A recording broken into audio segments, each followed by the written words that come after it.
We've got 3 guys that'll be out for the spring. Josh Azudu with a lower body, Tamari Fox with an upper body, and Javon Terry with a lower body. So those 3 are listed as out. We don't expect them to practice. We've got a group that'll be limited to start spring. We do expect these folks to progress back and be able to get back into full workouts at some point during spring. Offensively, we've got Wisdom Asaburo, upper body, AJ Beatty, upper body, Gavin Blackwell, upper body, Bo Corrales, upper body, and Kendall Carr, lower body. On the defensive side, we've got Tyrone Hopper, lower body, Trey Morrison, upper body, Clyde Pinder, lower body, and Ethan West, upper body. And just to help you guys, the limited folks are doing various things. Almost all of them are going through individual. There are some that are not, but almost everybody's going through individual, and we'll continue to progress them as we move through the spring. Okay? Any questions for that stuff? All righty, we'll start off with Sam Howell. We're going to bring on Natrone Means after Sam, and then we'll finish with Coach Brown. Sam.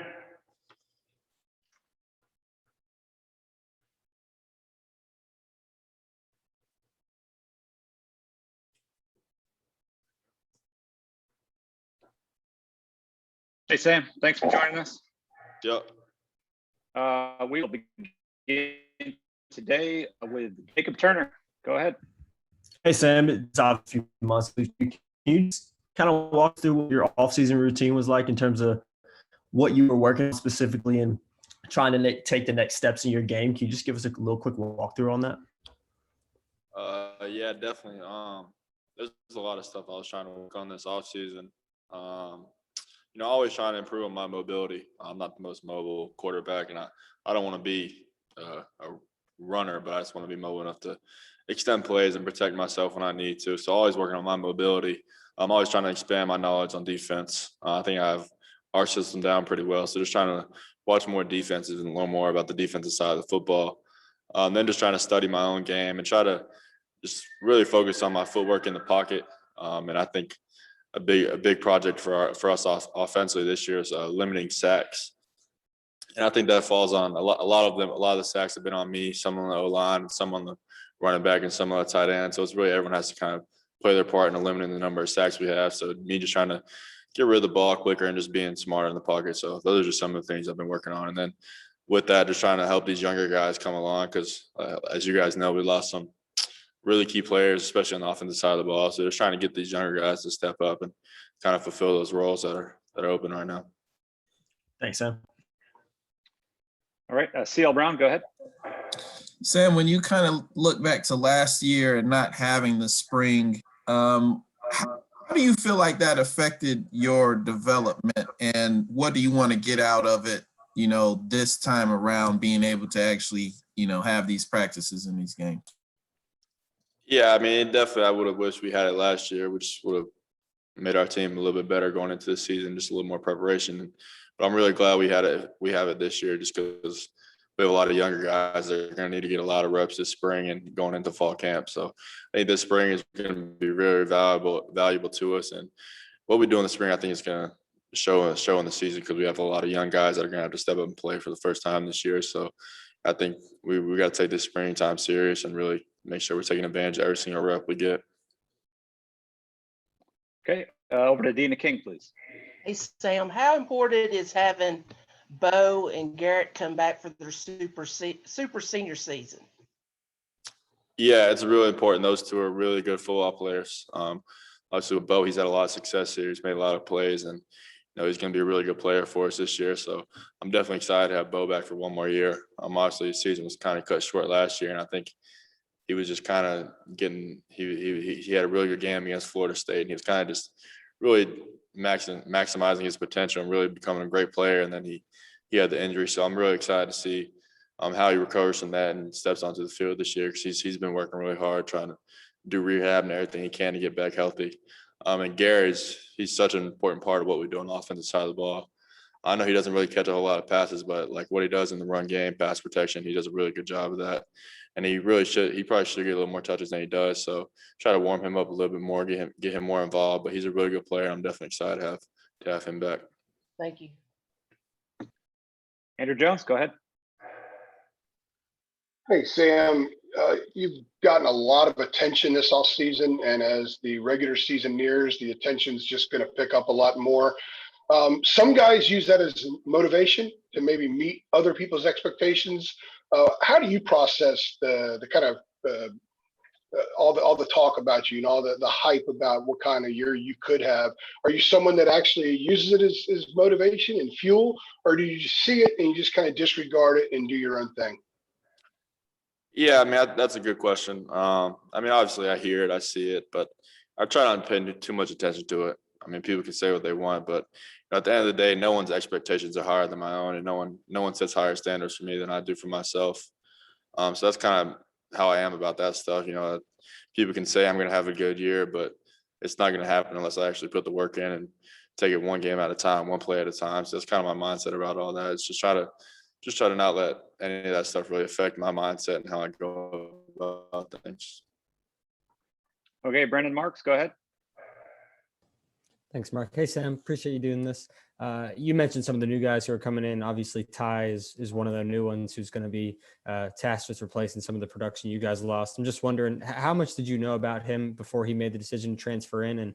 And sort of going into spring, what are you most looking forward to working on with him? Yeah, I obviously have seen him play at Tennessee. I have some friends that play for Tennessee, so I'd watch their games when I could. And he's a really special player. Just watching his film from what he did at Tennessee, I'm really excited to play with him this year. He's a really good player. He can do a lot of different things. He can come out of the backfield as a pass catcher and do lots of sorts of things. So I'm definitely excited to play with him. I'm just kind of trying to make sure he feels really comfortable in the system. Obviously, to come from Tennessee, been here long. Just trying to make sure he's good on the side of things. But from an athletic standpoint, he's fine. He's been in college for a long time. He knows what he needs to do. So I'm definitely excited for him. I think he's gonna have a really big year. Hey, Sam. But what's kind of been your view of the freshmen who've enrolled early, what they've done in terms of weightlifting practice today, just in general, how they looked? Yeah, honestly, all of them have really impressed me. They all kind of came in with the mindset that they want to make an impact early. So they're always here early. They're always staying late. They're always working as hard as anyone in the room, and they're always just trying to make sure you notice them, notice how hard they're working, knowing that they came in here trying to do something. They're not just here, they're not just happy to be here. They want to actually make an impact. So I could go through every single one of them, but I think you'll see a lot of those guys get some playing time this fall, and I'm really excited for all of them. Greg Barnes, go ahead. Hey, Sam, you mentioned the sack issue and how you played a role in some of those totals. I imagine a lot of that is just maturation and experience. Did you feel like you made significant strides from your freshman year to last year? And then kind of what goes into getting better at avoiding those sacks in terms of being aware of the defenses and those kind of things? Yeah, honestly, it's a lot of things. It's different on every single play. Maybe on some plays I could have just thrown the ball away. Some plays I could have hit my check down. Some plays I could have found there was actually someone open downfield. So it really is different on kind of every single play. So just trying to make sure I always just have the mindset of getting the ball out of my hands. So just trying to make better decisions and just trying to take stress off the O-line because they do a really good job. And I know the numbers at times don't really look like they do. And I put them in some hard situations, just trying to always take some pressure off those guys. And when I can get the ball into someone else's hands, I need to be able to do that. How much of that is this the kind of the innate sense that you have of trying to make a big play and having the ability to make a big play, but knowing not to take that risk and to take the easy play? Yeah, I think you just have to balance it out. Everyone loves when, you scramble around and then end up throwing a touchdown, but everyone hates when you scramble around and take a sack for 15 yards. So you just have to balance it out and try to be smart with it. I got myself into some trouble last year a couple of times, against NC State. I took a sack like I don't know, like 10 or 12 yards and knocked us out of field goal range, against Virginia. I took a sack, actually fumbled. That play really cost us the game. So just trying to be smart and knowing when I can extend plays and try to make a big play happen and know when it's not the right time to do it. Great. Thank you. Ross Martin, go ahead. Hey, Sam. Obviously a big year, and I feel like we know Sam Howell, the quarterback and the athlete. But I was just wondering, like, what do you do for fun? Like, what type of things how you do in the off season or on days off that maybe we don't know about that we can kind of get inside the personality of Sam Howell?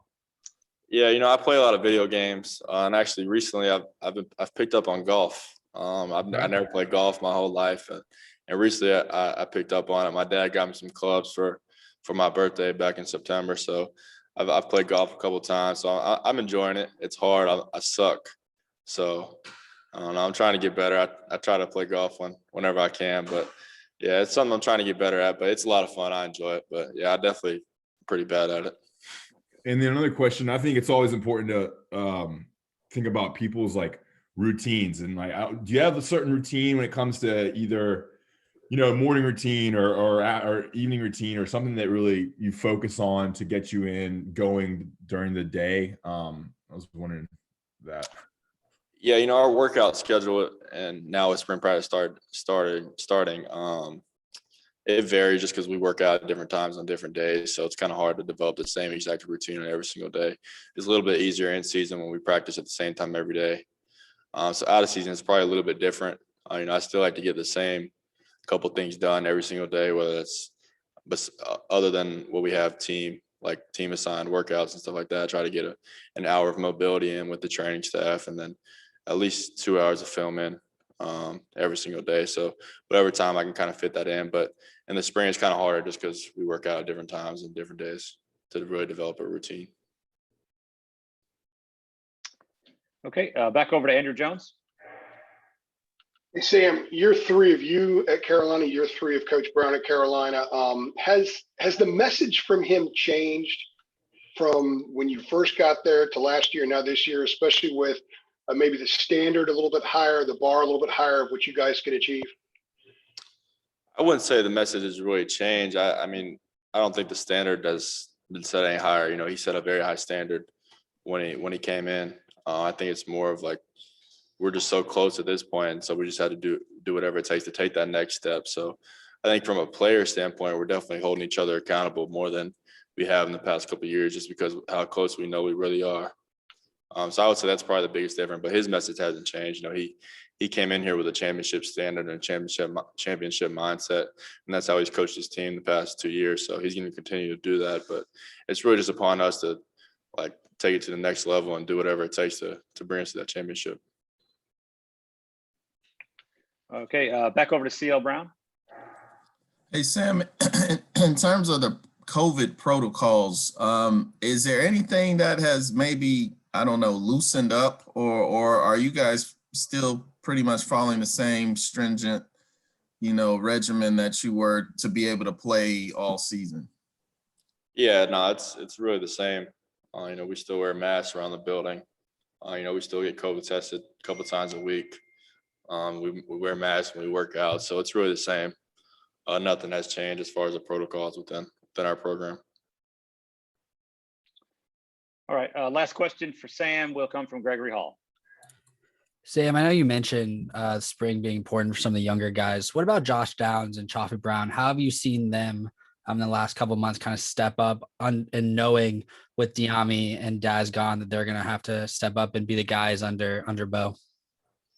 Yeah, I mean, they've worked so hard. I think they know the opportunity that's in front of them with those guys leaving, like you said. So, they've been working hard to take full advantage of that. Diami's right here. He's back training for pro day.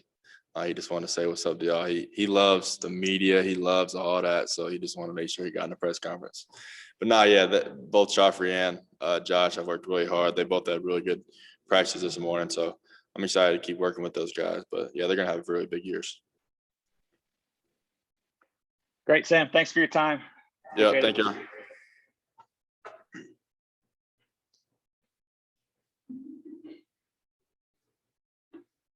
you. Yeah, it's great that Diami wanted to join you. He never wanted to do that while he was here. I know what the deal is with that. Whoever's working the camera, if we can pull back, I'm going to show a quick highlight tape of Natrone for you guys to see, just for the excitement that we had for him being back. So I'm going to flip that.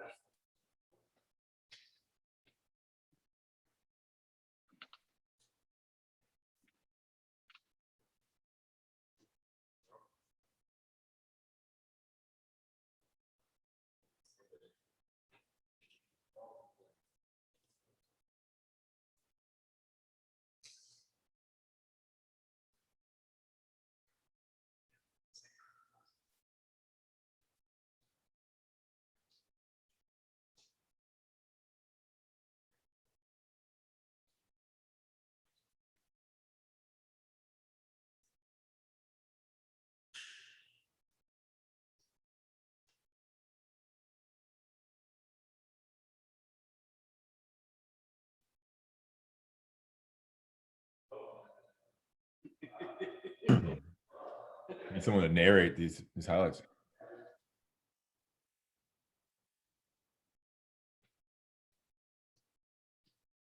You ready?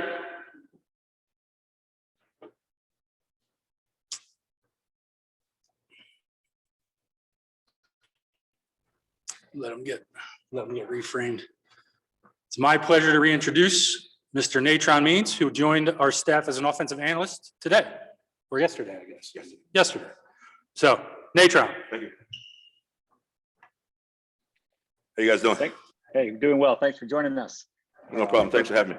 Yes, sir. First question for you will come from Dina King. Go ahead, Dina. Hey, Natrone, how happy are you to be back at UNC and be under the tutelage of Coach Brown? And what does he mean to you? Hey, Dina, how you doing? I'm very excited, ecstatic. All those big words that you could possibly think of to describe joy is what I'm feeling right now. To get a chance to, be back on the hill and involved, with this program that means so much to me. Again, working under Coach Brown, and, everything that he's done, not only for the players that, have come through the program, such as myself, but for the current guys now, it's an honor and a privilege to be back here to share my experience with these current players to help them achieve all of the success that they rightfully deserve. Thank you.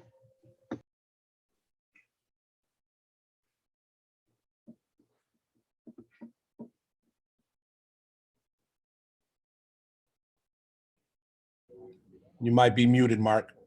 My internet froze up. JB Ricks, go ahead, sir. Natrone, JB Ricks from Spectrum News 1. Good to see you again, sir. Good to see you, sir. Yes, sir. Congratulations on this move. My question is, what does this juncture of your coaching career mean for you, considering, the way you've been climbing the ranks, in coaching? You spent time at Winston-Salem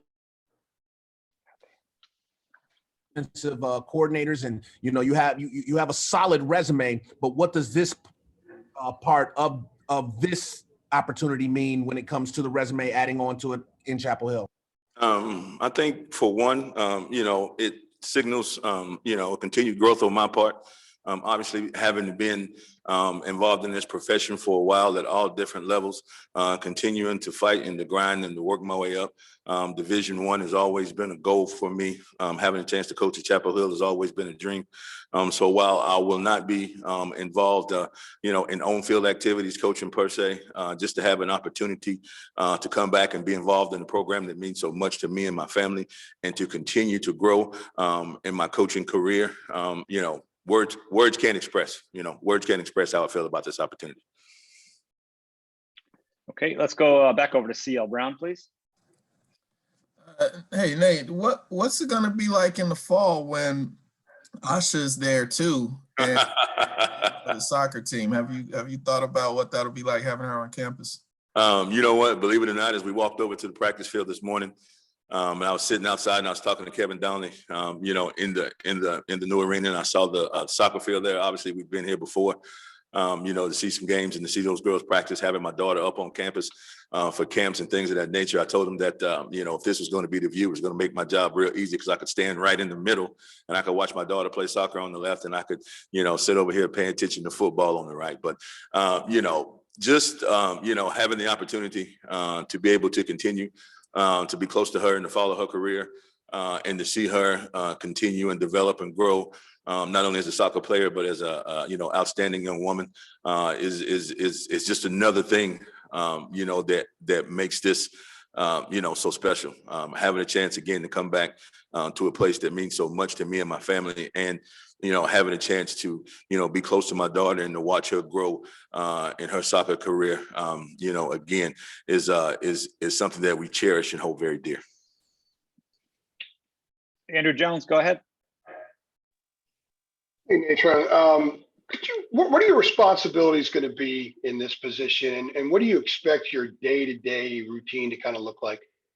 I would expect my day-to-day routine to be similar to, most of all of our full-time coaches on staff. Obviously, once I get to the on-field responsibilities due to NCAA regulations and restrictions, I would not, be able to coach the guys, motivate, offer some encouragement, answer questions as best I possibly can, when we're out there on the field. But, away from the field, my responsibilities are those of any other college coach. Great. Greg Barnes, go ahead. Hey, Natrone, the ties are obvious, but just curious, how did this come about for you to come back to North Carolina in this role? Well, I think it's just, I've always, stayed in contact, with Coach Brown, understanding that, again, this is a place, where I got my start, and Coach Brown was very instrumental to that, understanding that no matter what business or, profession that you find yourselves in, relationships are going to be essential. Right. Relationships are going to be essential to success. So, what I did was make the most, of my relationships, not only with Coach Brown, but, with a lot of folks involved, in this institution, and, making it clear that, not only by my words, but, by my actions, that, I'm committed to being the best coach that I possibly can, having a chance to sit down and talk and, share what it is that I've learned, over this past 17 years journey on the sideline coaching football, was something that for me, I wanted to make clear to everyone that I had conversations with, that, coaching is my second career. This is something that, was not just a hobby for me. So, it was a lot of hard work, a lot of time, away from my family. But, at the end of the day, it's, I feel like it's all worth it to, achieve those goals and those dreams that we set for ourselves. So for me, this thing has been in works for, as far as I'm concerned, since I left Chapel Hill the first time back in 1992, right? Because, like Coach Brown says all the time, this is not, it was not a 4-year decision, it was a 40-year decision. And, I think my return to the university, along with, the other guys who have played for Coach Brown, rings some truth to that. And if we can reflect back 2.5 years, what were your thoughts when you heard that Mack was returning to Chapel Hill? As the buzz began to build, at first, I really wasn't sure what to believe. Was it true? Was it just, social media? Was it just people talking? But, when it became evident that, Coach Brown was going to be back in this building, back on this campus, it was one of pure excitement and pure joy, I'm sure, for not just myself, but for every other guy, who has played for him. Could not wait to get up here, sit down, talk with him face to face, and just to let him know, how much I appreciated him and everything that he did for me. And, as we were able to, continue to, as we were able to continue those conversations, man, it was just, it just felt right. I mean, the buzz and everything that has come with Coach, with Coach's return to Chapel Hill has been first class. It's been top notch all the way. And, that's something that, who would not want to be a part of this? Thank you. Okay, we got time for 2 more. First up, Ross Martin. Hey, Coach Means, kind of a follow-up to what Andrew asked. Your title is offensive analyst. What are you going to be doing in terms of, I mean, you said there's something with you can't be able to coach on the field, but are you going to be grading tape? Are you going to be breaking down the opponent? Are you going to be working with running backs? What do you think you'll be doing particularly to help the football team out? All of those things, right? All of those things are involved in my day-to-day duties, helping the running backs, helping the tight ends, anybody on the offensive side of the ball, helping Coach Longo with things that, he will need, obviously, evaluating film, studying opponents, breakdowns, in recruiting wherever, I'm needed, if that's going to be, evaluating prospects and making sure that, the decision makers are right, getting the best and, the best and most talented kids in front of them. Again, doing whatever I can on the offensive side of the ball to help this program be successful and to reach our ultimate goals. All right, we'll close up here with Adam Smith. Hey, Natron. Wondering if when you watched Javonte Williams, if you saw any of yourself in him. It seemed like his running style, people like to compare you to. Well, you know what? If you're going to compare me to a back, I definitely do not don't mind being compared to Javonte. He was a guy who, I definitely had a chance to watch more this year as as a Division II coach. We weren't able to play ball, so I was able to sit at home and watch a lot of Carolina football. And as an old running back, it did the eyes good to see those guys go up and down the field, right? Up and down the field as often as they did. I mean, they ran hard, they ran with dedication, they were decisive, they were physical runners. They were not sort of similar to myself and Jordan, right back in the day with the duos, the power, the thunder and the lightning. You think Hood, Logan, right? I think those two guys came in and had, the most outstanding, college football season by two running backs on the same team that I think any of us have ever seen. Watching, Javonte run and, watching him break tackles and watching him punish defenders. I think for any of you guys who were around or, if you can remember back that far to when I was playing football, I would say that it definitely brought a smile to my face, right? It definitely brought a smile to my face to see that and to, not only see that style and, see the success that those guys were having, but to see it happen here, That was the biggest thing that I was excited about.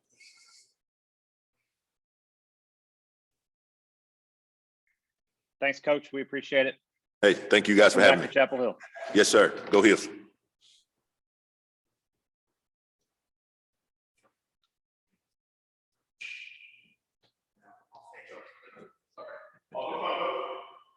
Thank you, Natron. All right, gang, we got Coach Brown for you. All right, thank you, sir.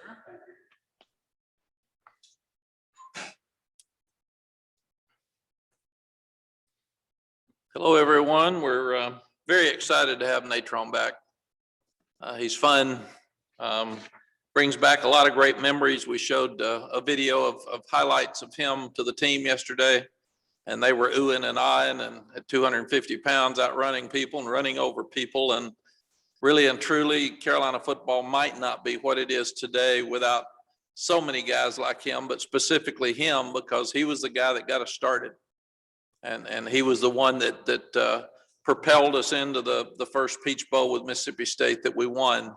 And we were pretty good after that. So it's so great to have him back and see him out on the field. And so many of these young people too look up to him, and they remember him some, but their parents sure remember him. And he's a name that'll forever be in our history.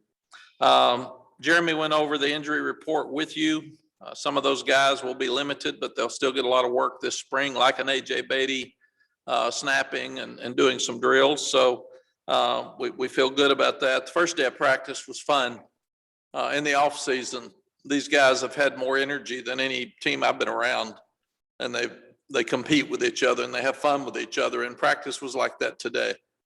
They were flying around. They had a lot of speed. We're a better looking team than we've been since we've been here. We're bigger. We're faster. We've got a lot of skill, but big bodies up front, especially in that defensive line, look good. And that should help us in the fourth quarter of those games like A&M and Notre Dame, where we got beaten down.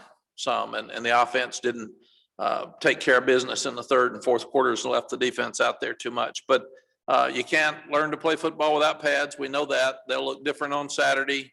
But for a first day, it was as good as it could possibly be. And even some of the newcomers, when you look at them, we would recruit every one of them again at this point. They're athletic. They were excited today. I asked a couple of them and they said, man, it's fast out here. Just going faster. But those young guys didn't have a spring practice last year and they didn't have a fall. So they haven't played football for a year. So things went very, very fast for them. The biggest goal of spring practice is what it would have been last year, and that's try to develop a two deep where there's no drop off. And we can have somebody coming in that looks just like the one that's playing. And it doesn't matter. Hopefully we'll end up being able to rotate 3 defensive lines and they'll all look alike, and we can play more linebackers and excuse me, we can play 6 or 8 secondary guys. So that's our goal. We've got a lot of individual goals for each side of the ball, all 3 phases. But the number one goal is that we want to come out of this being a team that is not devastated by injuries and does not get tired and worn out in the fourth quarter. And that's the biggest thing. Defensive goals would be tackle better, which is something everybody's working on all the time. Force more turnovers. We haven't forced the turnovers that we'd like to. And in the 2 years we've been here, and when you get better players and you put more pressure on the quarterback, hopefully we'll start doing better in that area. We want to play better the last 5 minutes of the half. We'd like to get more sacks by individuals instead of schemes, because so many of our schemes, our sacks have been because we developed a scheme to get there, not because we beat somebody one-on-one. So that's a huge emphasis. And like I just said, be good in the fourth quarter. And in the 4 games we lost, people ran the ball against us, and we've got to play more people and have better depth so we don't get tired and worn down in that fourth quarter. Offensive goals are we want fewer sacks, and we want to play better in the fourth quarter.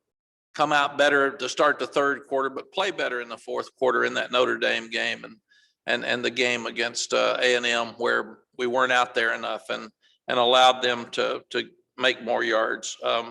And we also want to do a better job in the red zone and short yardage, that 3rd and 4, 4th and 2 area. We had great improvement this year in that area, but we still need to continue to grow and obviously continue to take care of the ball, because we've done an outstanding job of that the last couple of years.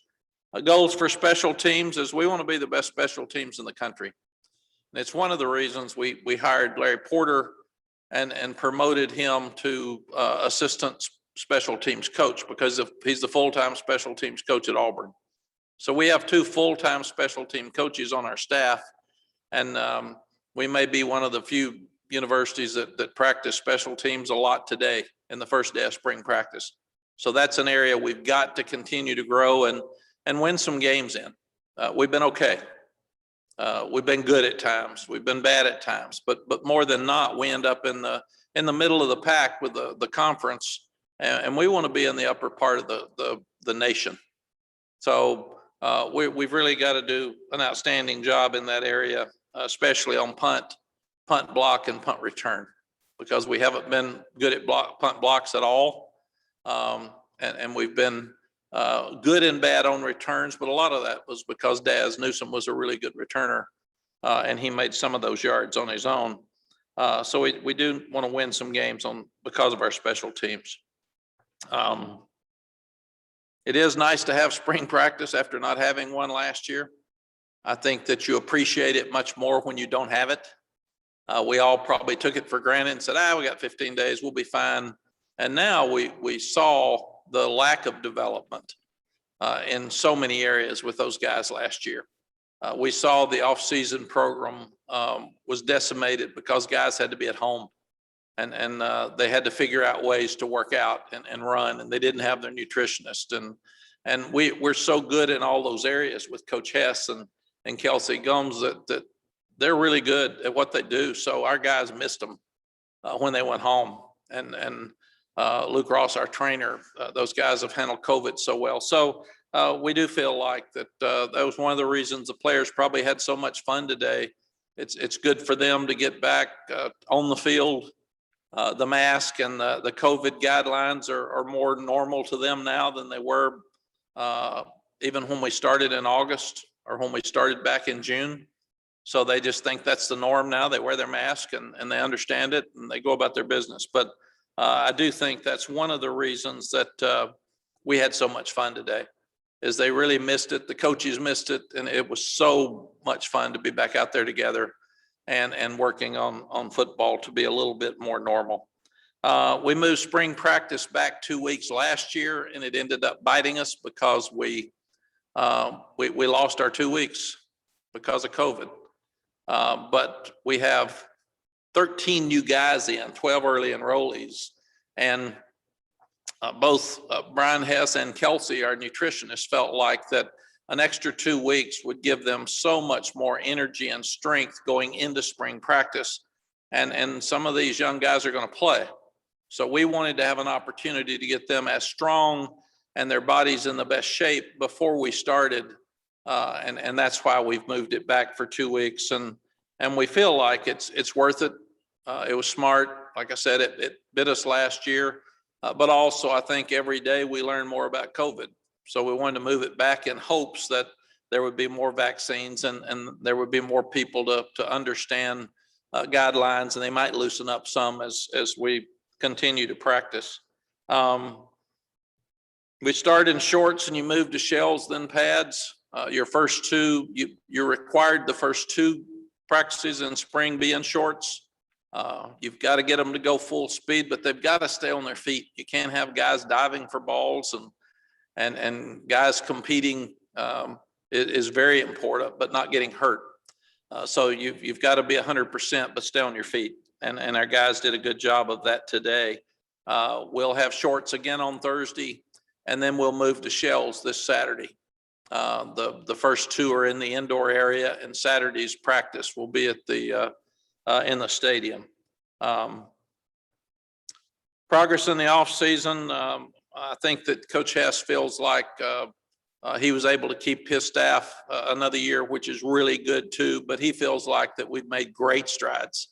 We'll get Jeremy to get you the body weights because some have gained some the weight, needed weight. Some have lost some weight. But we look fit today, and we look strong, and we look confident. And I do think that Brian Hess is one of the best at what he does. And I had never been around the nutrition program like it is today and like it is here. We had a nutritionist at Texas in the end, and we did some good things. But Kelsey and her staff are on these guys every day.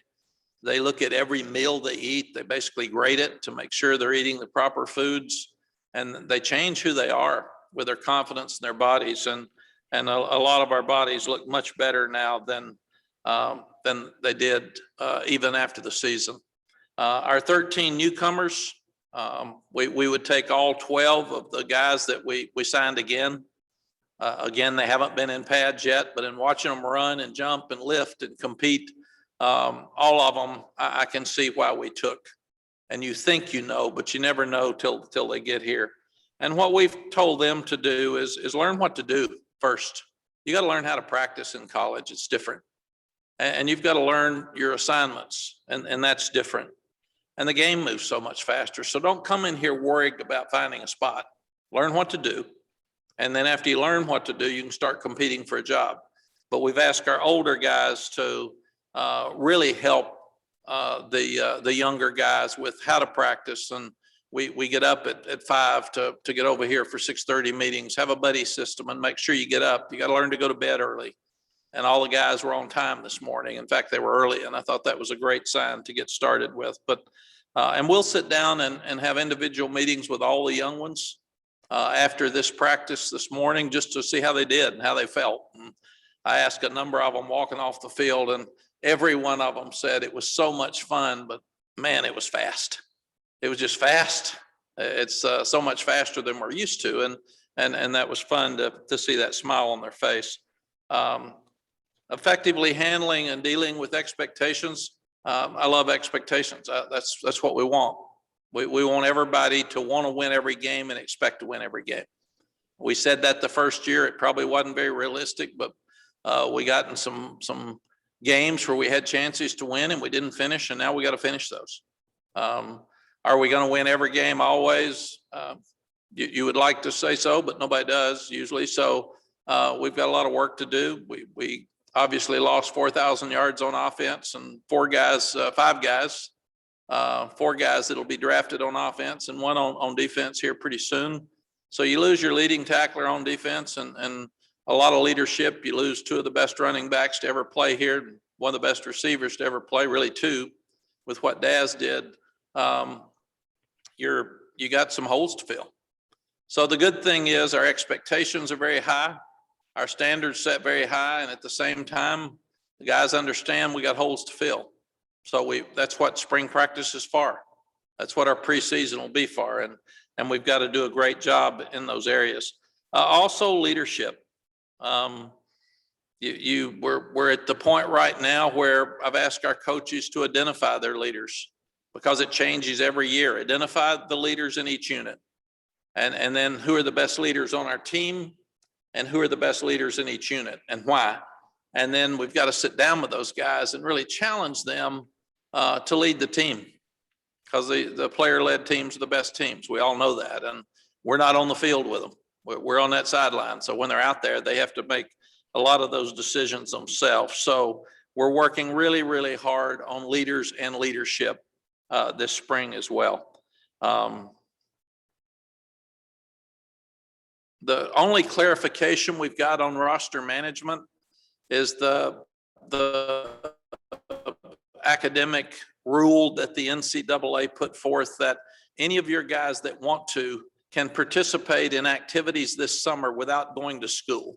So we can pay for their food, we can pay for their rooms, and they don't have to enroll in classes. Now, for our younger guys, that will not be an option because we want them to stay on course for their degree. For the older guys, especially the super seniors, if a guy like Garrett Walston is in great shape and has finished school and he just needs to have some classes to get through until he gets through with the season next year, he might decide with his academic counselor, it'll be their decision completely, that he would not go to summer classes, but he would still be in summer workouts. If you're not enrolled, you can't have cost of attendance because you have to attend before you can have cost of attendance. So that's the other decision the young guys have to make. If I'm not going to school, but I'm participating in workouts, I will not get cost of attendance. So it will cost them some of their scholarship check this summer. The spring game, right now we have our spring game planned for April 24th at 3:00. It's scheduled to be on ACC Network. We're working with the state to see what kind of fan turnout we can have. A lot can happen in a month. So we feel good about the opportunity to have some fans there, but we will not know until later when the decisions made by the state and the county of what type attendance that we could possibly have. But we are working with guidelines. Right now with COVID, we've got our players are having 2 tests a week, excuse me, and nothing has changed since last August. They still have to be negative. We still check temperatures every day when we walk in the building. If you have any symptoms, you're asked to stay at home. And we had very, very few situations where we had young people get the flu. In fact, I'm not sure we had any. And that's probably because we washed our hands more and we social distanced more and we wore a mask more. But again, it's who we are. And as our players start getting vaccines and our staff continues to get vaccines, I'm sure that we will get new guidelines because you've got to look at what it means if all of your staff except 2 have been vaccinated. Does that mean you still can't have a staff meeting without masks, or does that mean those 2 would be on Zoom? What does it mean? What does it mean if 75% of your team gets vaccinated, but you've got the 25% that'll be in those same meetings? Do the guys who have been vaccinated and cleared of that time after the 2 vaccinations that they're cleared, but will they still have to wear masks if there are other people who decided not to get the vaccination. So all of that's ahead for us. We don't have those answers at this time, but we're being very, very honest with our players and our coaches and our staff, trying to get them as much information through doctors and video about the vaccine so they can make the decisions themselves. The contracts were released for our 10 full-time coaches yesterday. I'm very proud that all of them have 3-year contracts. My contract was rolled over for another year, and I appreciate Bubba and Kevin Gustowitz, our chancellor, our board of trustees, our board of governors for trusting us in that manner. A lot of people don't do that. And a lot of people will not give all of their assistant coaches 3 years. So I'm very, very proud that we've been able to get them, and I'm proud that they feel like that we're doing a good enough job that they want us to keep going as we are and continue to roll my contract over because that is very rare. And it shows a lot of stability from our university, our boards of governance with the board of governors and the trustees, as well as Bubba and our Rams Club board. It shows that they believe in what we're doing and want to keep these guys here. Lonnie Galloway does a lot of things to help me outside of the field, just the football field. And Tim Brewster did that when he got here. We didn't have anybody for a while, but if there's something I need done, a lot of times I'll call Lonnie, and the coordinators are overloaded, all 3 of them. So I'll call Lonnie and say, can you get this done for me? He works with Jason Freeman on equipment. He works with the numbers. He decides what we wear at practice, and he and the staff decide what we wear at the game. So he's very involved with our leadership committee, and I trust Lonnie, and Lonnie's done a great job for us. So I was proud to name him as the assistant head coach. And then Larry Porter, we need help in our special teams. To bring in a full-time special teams coach and have 2 is really cool. So I made Larry the assistant special teams coordinator. It also gives you an opportunity, if Javon ever left, that Larry would be there, or vice versa. And Larry's going to handle kickoff return for the offense, and he's going to work with Stacy Searles on the extra point and field goal on offense. So that'll take some of the pressure off Javon, and he and Tim Cross will have more time to work with the with pass rush, because we've got to do a better job of getting more pressure with our front 3 or front 4. Questions? All right, thanks, Coach. We will begin with CL Brown. Go ahead, CL. Yeah, Mac, I was curious, in the elevated expectations you have for this team, in what ways do you see yourself maybe demanding more or pushing them harder in the spring? CL, I don't think we can demand more or push them harder, because we've done that for 2 years. I think they see the opportunity to take another step. And that's what we're constantly talking about. We've talked a lot about the NCAA basketball tournament. How does the expectation of someone who is not very good beat someone who is supposed to be really good? Was the fact that we weren't sure the team that was not publicized very much was as good as they were, or were we not as ready to play? So we talked to our team every day about teachable moments. We had competition in the off season, and part of that competition was eating the right meal every day, and that was checked by the nutritionist. Part of that was making sure that you never miss a tutoring session, you never miss a class, you're never late.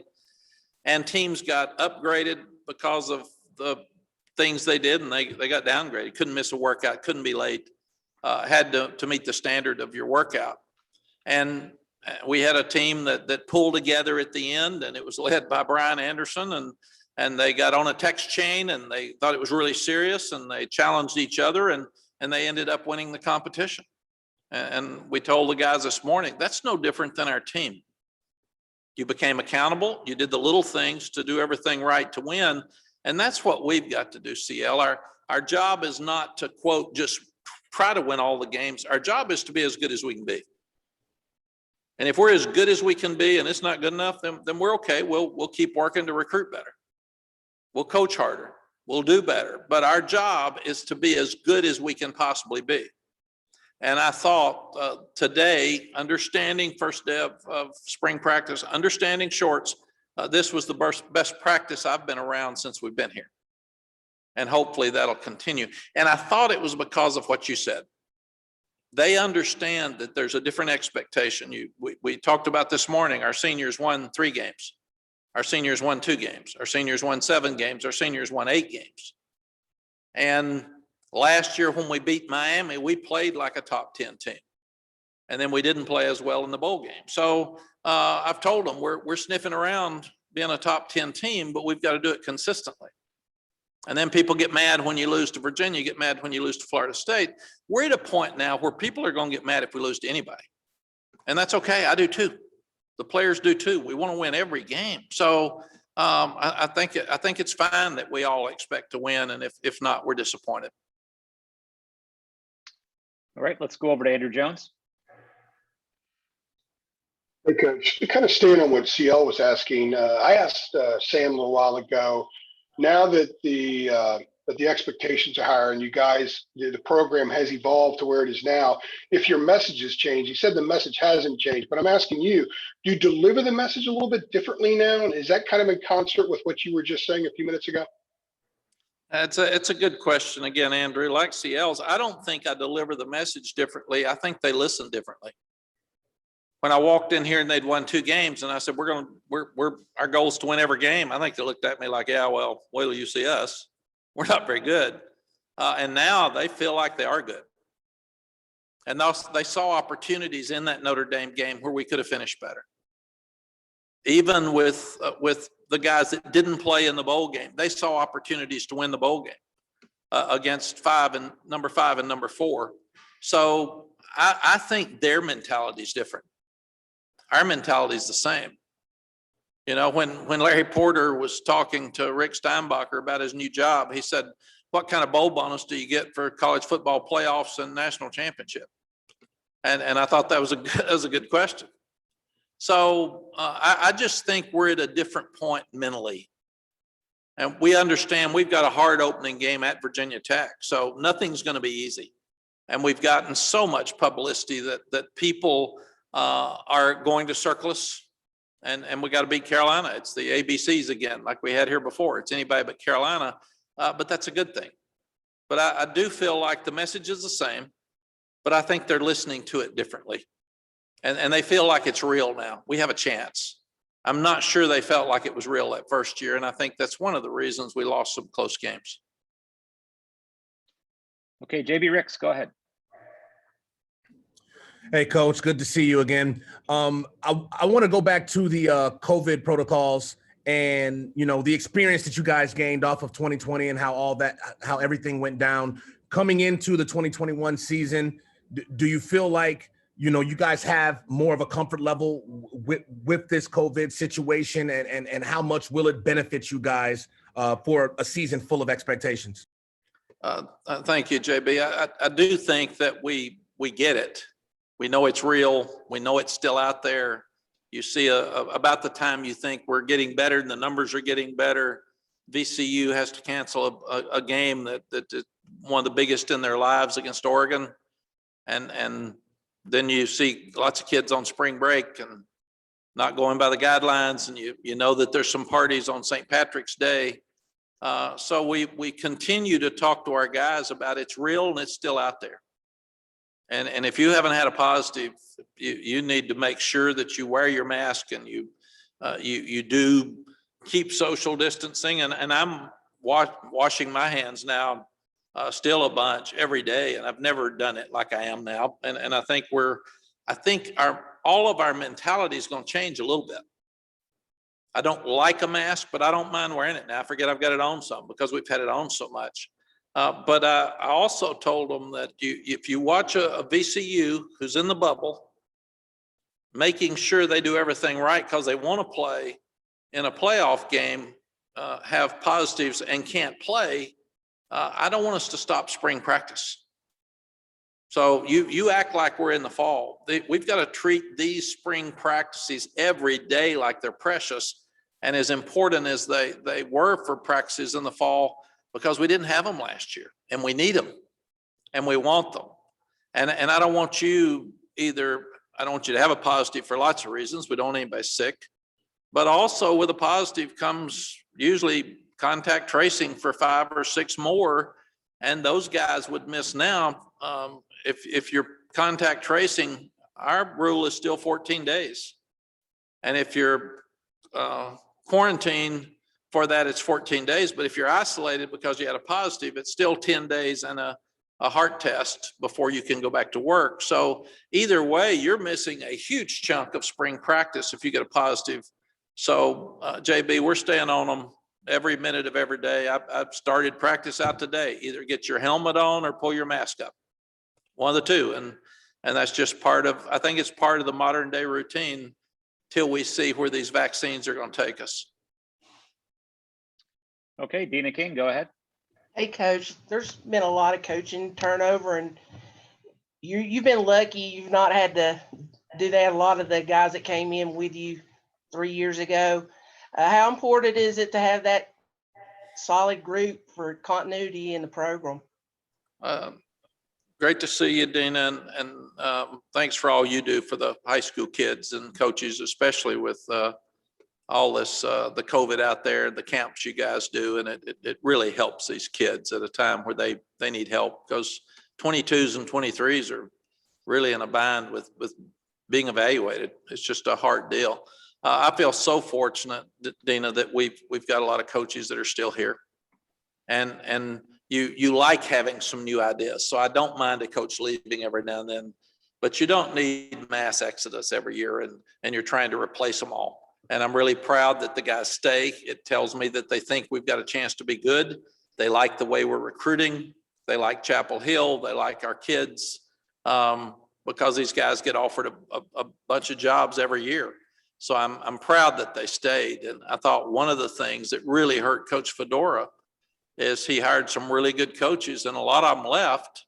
And that's why I'm proud that Bubba's helped us upgrade the salaries to a point now that we are competitive with the top 15 in the country. And that gives us a chance to keep them. They're not going to make lateral moves, I don't think, right now.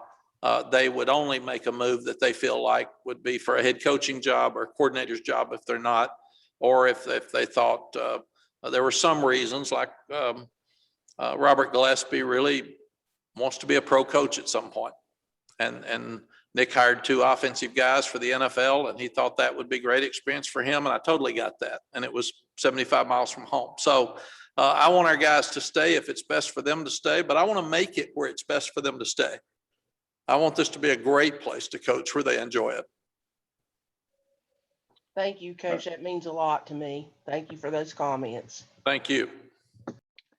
Okay, Greg Barnes, go ahead. Hey, Mac, when we talked to Sam earlier, he was talking about an emphasis for him is in limiting the sacks that have kind of plagued the program the last 2 years. From your perspective, what's the balancing act there? Because he's kind of a gunslinger type guy who makes explosive plays a lot. So you don't want to neuter that, but at the same time, you do need to scale back those sacks. How do you balance that as a coaching staff? It's a great point, Greg, and we've talked about it a lot. And Phil Longo and Sam work on it every day. We've talked about it with the offensive line, with Stacy and with our tight ends, John Lilly, about getting the ball out of the hand faster. And we can't score every time we throw the ball. We've got to take what's there. And I thought Sam did a much better job of that as the year continued last year than he did the first year. And I think some of it is Sam's so strong. And in high school, he never went down. So he kept competing and fighting, and he could stay alive long enough to make a play. And he's playing against much better players now. And Sam wants us to win all the games next year, and he wants to be a great pro player. And he can help us do both of those, but he wants to do those things. So I think we'll see an improvement in that area for sure. And that'll help. You know, some of the sacks were running back not blocking well. Some of the sacks were a tight end giving up a sack. So the offensive line always gets the brunt of it, but some of it is our quarterbacks holding the ball too long. So we're constantly reevaluating what we're not doing well and trying to improve it. And that's one of the main goals for the spring. It's funny, here I am, we're trying to get sacks from the defense and we're trying to protect better from the offense. So when we get a sack, I'm mad at the offense, but happy with the defense. And when we don't get sacks, I'm mad at the defense for not being able to get there and happy with the offense. So the head coach is never happy leaving practice when you're practicing against each other. Thank you. Thank you. All right, Ross Martin, go ahead. Hey, Coach Brown, you mentioned how everyone was talking about UNC football last year, and really since you've gotten back, the coverage of UNC football has increased, and obviously as the team has improved, it's gotten more and more. And then you do stuff on ESPN all the time. I feel like every other day it's a radio interview, especially during the season. So I was wondering your approach to, I guess, publicizing the program and getting more eyes and ears on the program, and kind of how you've planned that out and approached not just local media, but national media, and kind of building this brand of UNC football that you've certainly created and increased since you got here. But thank you, Ross. I really feel like the more publicity that's positive that we get for our program, the better, because it helps recruiting. It helps ticket sales. And I want us to be relevant. And I want people to be talking about us. And like I said, I want those expectations to be high. Somebody texted me yesterday and said, gosh, they've got you rated 7th. That's way too high. I said, you know what? I don't care. I want our players to feel that and see that and dream that and want to be a top 10 team. And then watching with my 5 years with ESPN ABC, Ross, I really felt like I learned a lot that people do watch. And Jeremy Sharp and our communications team, Billy High, Becca, they've done an unbelievable job of changing the perception of our program through social media. And our social media is different. It's out there. And since it is, there's some really positive things in our lives about social media, and there's some that are probably tougher for us. And right now there's a lot of anger out there and a lot of disappointed people, whether it's because of deaths or people losing their jobs, or they've lost their house, or their children are hungry. And so we've talked to the players about managing social media. We talked to them about the young player at Ohio State that had some really bad criticism on social media leaving the other day. And we've told them, understand what it is. If you love every positive thing that's said about you, then you're going to hurt for every negative thing that's said about you. So take it for what it is. You don't know a lot of the people that are talking about you, move forward. But I've always felt like that we've got to be honest with what we put out there, but we want to be a cool program. We want to be a place that our fans, our faculty, our administration, our students are really proud of. And we want to be a place where recruits want to come. And you can't do that without forward thinking and putting your stuff out. So I'm sure I haven't seen it, but this morning, Jeremy and Matt Fetter, they'll have pictures and videos of practice. That he always, if I've got some cool shoes on, and Jordan Brand gives us a lot of cool shoes, he always wants to tweet them and put them out there. And it's amazing how much the kids love shoes. But yes, we want as much positive publicity as we can possibly get for our program year round, because we want to stay relevant and we want to be the cool place to be. And when there's a conversation, regardless of where it is, and they're talking about football around here, we want to be the conversation they have, and we want them talking about us. Okay, Gregory Hall, go ahead. Hey, Mac, you've mentioned since you've come back here about wanting to be too deep at every single position. I was just curious, with specifics to the defensive line, with how young you guys were last year and bringing in some top recruits, how you see the defensive line competition playing out this spring. Gregory, that may be the most fun to watch. Those guys were so quick this morning. You got KJ Binkley back out there. You've got Javari Ritzie out there, and he's so quick. He's running around. You've got Keyshawn Silver. And then you got Miles Murphy's completely changed his body. And that's along with everybody else that played. So we have a chance to have as good a competition at that position as I think I've ever been around. Because we can actually get to 2 or maybe even 3 deep if the guys play up to their ability. So I'm so excited about that position moving forward because we've been knocked around some up front. We've been manhandled when people could really run the ball and keep it away from us. And I'm hoping that front 3 or front 4 will be able to do a lot better job stopping the run. But I think that was the most eye-popping thing about practice this morning is that position has changed probably the most over our 2 years of any other. All right, Brendan Marks, go ahead, sir. Hey, Mack. Yeah, I just wanted to follow up on Greg's question. I know you had mentioned some of the across the board offensive and defensive and special teams goals, but beyond the defensive line, what are some of the position groups that you're hoping to gain a little bit more clarity these next couple of weeks? We thought, Brendan, that it really helped Eugene Asante playing in the bowl game. It gave him great confidence. He showed us he's good enough. And at the same time, he looked better today than I've ever seen him because he comes in with much more confidence and we've got more confidence in him. And then you've got guys like Cedric Gray. You've got guys like Kadri Jackson. And then you've got your young ones. We moved Ethan West out to outside backer. But you bring in Power Eccles. You bring in Robert Dilworth. So you've got guys there. You've got, and I may even miss something. I don't have anything here in front of me. If I do, you all help me with it so I don't get a mom mad at me.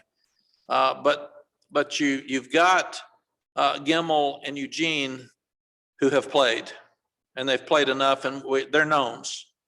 Everybody else is an unknown at that position, so it is wide open. And again, I've talked ad nauseum about being too deep.